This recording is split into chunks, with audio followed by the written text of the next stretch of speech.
하나님의 은혜와 평강과 사랑이 우리 삶 가운데 충만하기를 주의 이름으로 축복합니다. 요한계시록 13장에는 두 짐승에 관한 말씀이 나옵니다. 이 짐승이 나오게 된 이유는 12장 마지막 말씀에 의해서입니다. 12장 17절 말씀 보겠습니다. 용이 여자에게 분노하여 돌아가서 그 여자의 남은 자손 곧 하나님의 계명을 지키며 예수의 증거를 가진 자들과 더불어 싸우려고 바다 모래 위에 서 있더라. 여기서 용은 하늘에서 내쫓김을 당한 사탄을 의미합니다. 그 용이 바다 모래 위에 서 있습니다. 왜 서 있습니까? 여자의 남은 자손을 공격하고 싸우기 위해서이죠. 믿는 우리들과 교회를 공격하기 위해 바다 모래 위에 서 있는 것입니다. 그러면서 올라온 것이 13장에 나오는 두 짐승입니다. 그래서 이 짐승은 사탄이 우리를 공격하기 위하여 사탄이 부른 짐승입니다. 하나님은 지금 이 짐승에 대해 말씀하시면서 사탄이 우리 믿는 이들을 어떻게 어떠한 방법으로 공격하는지를 알려주고 계십니다. 그리고 동시에 이러한 사탄의 공격에 넘어가지 말라 말씀하시는 것이죠. 이 공격을 받는 이들은 모든 이들입니다. 8절 말씀 보겠습니다. 8절 말씀 13장 8절 말씀 같이 보겠습니다. 죽임을 당한 어린 양의 생명책에 창세 이후로 이름이 기록되지 못하고 이 땅에 사는 자들은 다 그 짐승에게 경배하리라. 생명책에 기록되는 이는 주님을 믿음으로 고백한 자들을 말합니다. 주님을 믿음으로 고백할 때 생명책에 우리의 이름이 기록이 됩니다. 그 전에는 우리 역시 생명책에 기록되지 못한 자들입니다. 그러므로 생명책에 기록되지 못한 자는 이 땅의 모든 이들을 말합니다. 우리 모두는 이러한 사탄의 공격을 받게 되지만 믿음으로 생명책에 기록된 우리는 사탄의 공격에서 승리할 수 있다는 겁니다. 그 공격을 알고 그 공격 가운데서 믿음과 인내를 지켜낼 수 있다는 것이죠. 그리고 지켜낼 수 있고 또 지켜낼 수 있도록 결단을 해야 합니다. 오늘 본문은 크게 두 부분으로 나눌 수가 있습니다. 첫 번째 부분은 사탄이 우리를 공격하기 위해 부른 짐승의 모습입니다. 이 짐승의 모습은 이 짐승이 무엇을 가리키고 있는지를 알려주고 있는 말씀이죠. 그리고 두 번째 부분은 이 짐승이 우리를 공격하는 방법입니다. 이 짐승이 우리를 어떻게 공격을 하는지를 알려주고 있는 말씀입니다. 오늘 본문 말씀을 통해 사탄의 공격이 어떠한 공격인지 살펴보고 그 공격에서 믿음과 인내로 승리할 수 있기를 주의 이름으로 축복합니다. 먼저 이 짐승이 무엇인지부터 살펴보도록 하겠습니다. 1절 말씀을 보면 짐승의 뿔은 10개이고 머리가 7이고 뿔마다 10왕관이 있고 머리에는 신성모독하는 이름들이 있습니다. 그리고 2절 말씀을 보면 표범과 곰의 발과 사자의 입과 같다고 기록하고 있습니다. 이 모습은 다니엘서에 나왔던 네 짐승에 관한 모습이죠. 다니엘 7장 2절부터 7절까지 말씀입니다. 다니엘이 진술하여 이르되 내가 밤에 환상을 보았는데 하늘에 네 바람이 큰 바다로 몰려 불더니 큰 짐승 넷이 바다에서 나왔는데 그 모양이 각각 다르더라. 첫째는 사자와 같은데 독수리의 날개가 있더니 내가 보는 중에 그 날개가 뽑혔고 또 땅에서 들려서 사람처럼 두 발로 서게 함을 받았으며 또 사람의 마음을 받았더라. 또 보니 다른 짐승 곧 둘째는 곰과 같은데 그것이 몸 한쪽을 들었고 그 입의 이 사이에는 새 갈빗대가 물렸는데 그것에게 말하는 자들이 있어 이르기를 일어나서 많은 고기를 먹으라 하였더라. 그 후에 내가 또 본즉 다른 짐승 곧 표범과 같은 것이 있는데 그 등에는 새의 날개 넷이 있고 그 짐승에게 또 머리 넷이 있으며 권세를 받았더라. 내가 본 환상 가운데 그 다음에 본 넷째 짐승은 무섭고 놀라우며 또 매우 강하며 또 새로 된 큰 이가 있어서 먹고 부서뜨리고 그 나머지를 발로 밟았으며 이 짐승은 전에 모든 짐승과 다르고 또 10뿔이 있더라. 이 지난주에도 보았듯이 네 짐승 중에 네 번째 짐승은 뿔이 10개이고 세 번째 짐승은 머리가 4입니다. 그래서 모두 합치면 뿔은 10개이고 머리는 7개가 되는 것이죠. 그리고 표범과 곰과 사자 역시 첫 번째 짐승과 두 번째 짐승, 세 번째 짐승의 모습입니다. 그래서 오늘 말씀에 나오는 이 첫 번째 짐승은 다니엘에 나오는 이 네 짐승 모두를 합쳐놓은 모습입니다.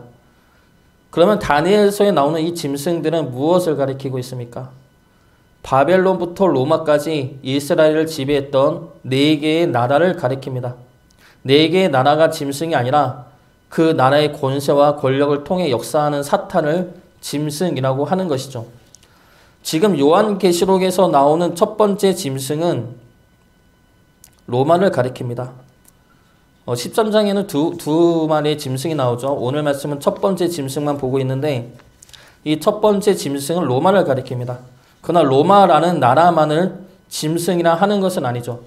로마로 대표되는 이 세상의 권세와 권력을 가리키고 있는 것입니다. 세상의 강한 힘과 권력과 세상 통치자들과 세상의 통치 이념을 이야기하고 있는 것이죠. 그들은 표범과 곰과 사자같이 난폭하고 무섭고 두렵게 우리를 공격하고 그리고 우리를 밑에 두려 합니다. 이것이 세상의 힘과 권세이죠.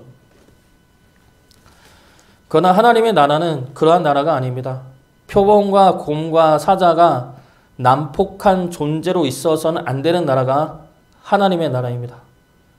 이사야 11장 6절부터 9절까지 말씀입니다. 앞에 PPT를 보시면 말씀이 나옵니다.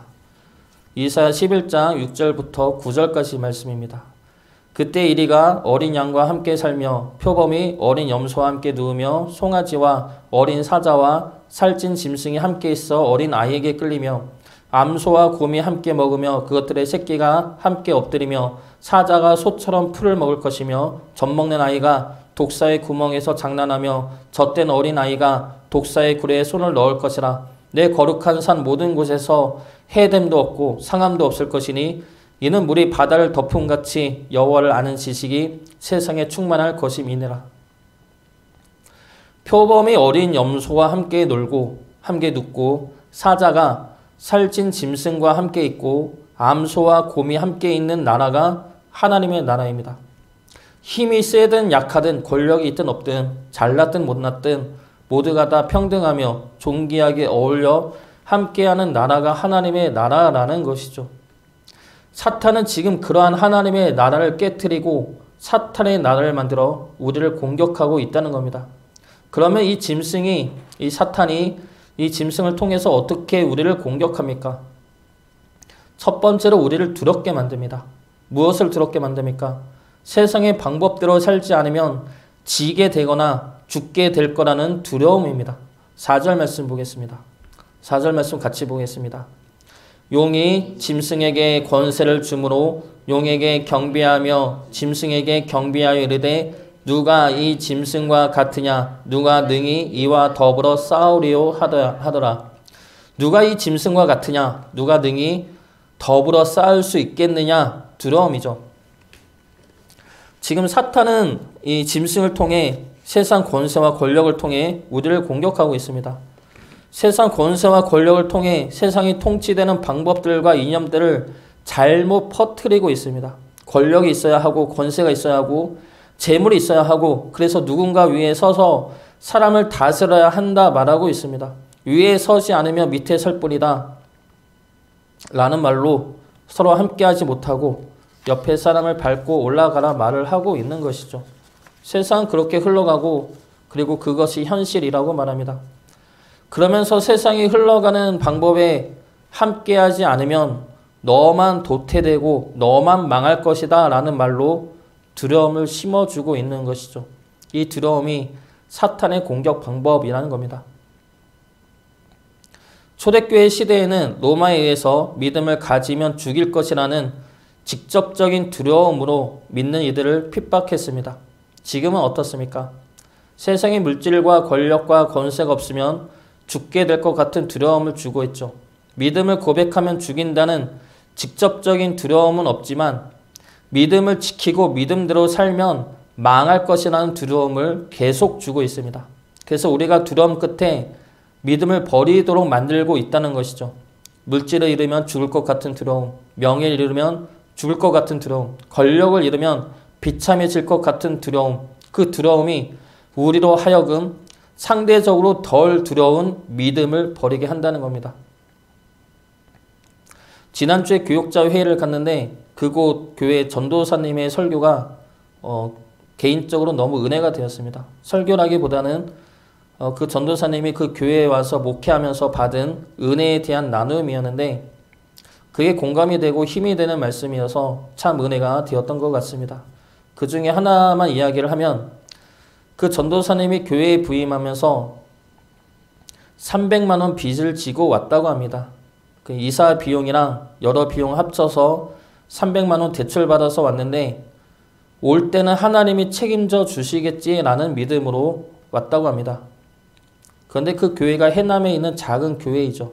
성도님도 그 당시에 할머니 2분밖에 안 계셔서 교회에서 사례비를 받을 형편도 안 되고 시골이라서 일할 곳도 없다는 겁니다. 그러니 당연히 돈을 갚을 형편도 안 되는 것이죠. 그래도 처음에는 믿음으로 기도를 했다고 합니다. 하나님의 종을 이대로 두지는 않겠지라는 믿음으로 기도를 했는데 시간이 흘러도 세워지지 않는다는 것이죠. 기도하고 매일 통장을 보면 잔액이 매일 4,000원만 있고 그런 상황이 일주일이 가고 한 달이 가고 그렇게 변화가 되지 않더라는 겁니다. 그래서 한 달이 지나니까 나중엔 지치더라는 것이죠. 그래서 처음에는 교회에 나와서 무릎 꿇고 기도하다가 좀 지나서는 그 의자에 앉아서 누워서 기도를 하다가 나중에는 너무 절망이 되고 낙심이 돼서 사택에 하루 종일 있었답니다. 하루 종일 누워서 밥도 안 먹고 목회를 계속 해야 하나 어떻게 해야 하나 하나님이 돈을 안 주셔서 이대로 목회를 그만둬도 저는 하나님을 원망하지 않겠습니다 라는 기도를 하면서 기도가 아니고 원망이죠. 이러한 기도와 원망을 하면서 낙심하고 있었다는 것이죠. 그러다가 밤 12시가 되기 전에 그래도 한번 통장을 확인해 볼까 마지막으로 확인해 볼까 라고 기대 없이 인터넷으로 통장을 확인해 보니까 한나라는 이름으로 300만 원이 들어와 있었다는 겁니다. 그런데 그 통장 계좌 번호를 알고 있는 이가 거의 없었다는 것이죠. 그리고 한나라는 이름도 가명이어서 누군지 모르겠다는 겁니다. 지금도 모르고 있다고 합니다. 그래서 하나님이 보내주신 거구나 라는 고백이 나오게 되었고 하나님은 이미 보내주셨는데 나 혼자 그것도 모르고 낙심하고 고민하고 있었구나 라는 회개를 하게 되었다고 합니다. 그러면서 그렇게 하나님이 보내주신 은혜로 하루하루 목회하고 있다는 말을 들었는데 그 말이 너무 공감이 되는 것이죠.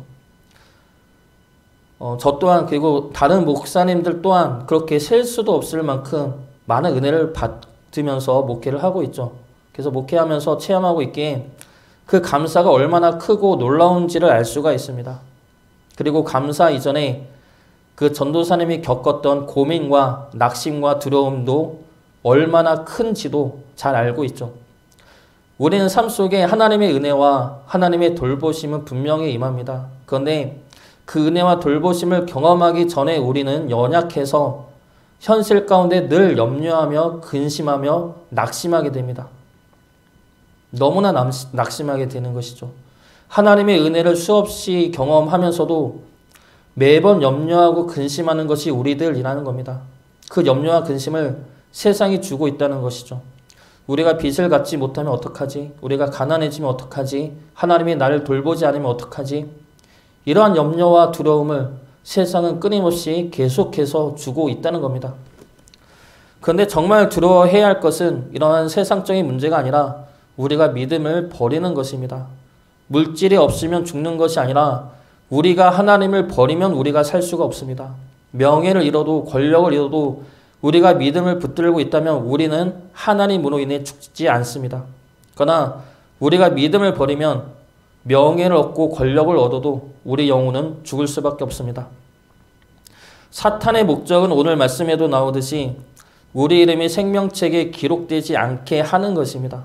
그래서 물질과 권력과 권세가 없으면 죽을 것 같은 두려움을 주고 그것을 추구하게 만들면서 하나님을 잠시 버리게 만듭니다. 사탄은 예수님에게도 광야에서 이러한 시험을 행합니다. 누가복음 4장 3절과 4절 말씀입니다. 마귀가 이르되 내가 만일 하나님의 아들이거든 이 돌들에게 명하여 떡이 되게 하라. 예수께서 대답하시되 기록된 바 사람이 떡으로만 살 것이 아니라 하였느니라. 사탄은 지금 우리에게도 똑같은 두려움과 시험을 주고 있습니다. 먹고 살아야지. 떡도 먹고 밥도 먹어야지. 권력도 챙기고 권세도 누려야지. 다른 이들이 하는 것처럼 너도 그렇게 살아가야지. 그렇지 않으면 너만 죽어. 너만 망해.